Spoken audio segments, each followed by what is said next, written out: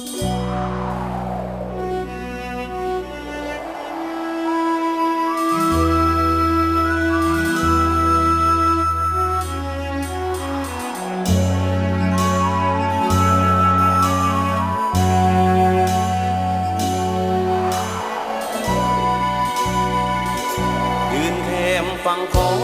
งเลี้ยวมองตามสายนาทีเดือนดาวเป่งประกายสีอาบสายวาลีคืนนี้งามเด่นนาดน้ำแม่พอ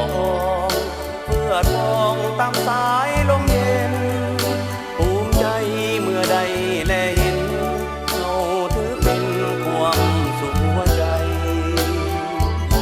ยืนแหมฝั่งของ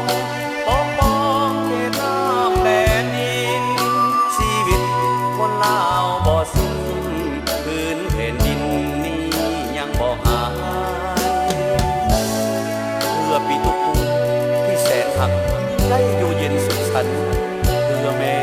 เพื่อคนหักได้นอนอิ่มตาวังแม่หนาวสั่นกายยานักพบป่าซาบ่หวั่นบ่ไหวโอ้แม่น้ำของลาวทั้งพ้องหักดังสายใจ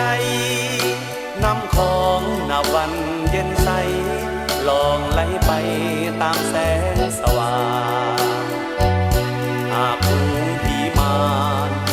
ลวงล้ำหน้าน้ำแม่ของพวกมันต้องถือกระแสพองแม่น้ำของทางลงลีพี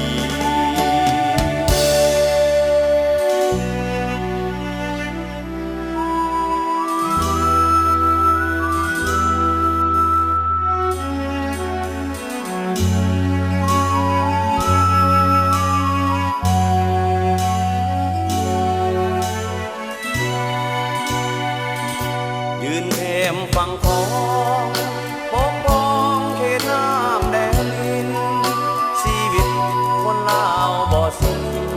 คืนแผ่นดินนี้ยังบ่หายเพื่อปีทุกภูที่แสนหักได้อยู่เย็นสุขสันต์เพื่อแม่เพื่อคนหักได้นอนอิ่มตา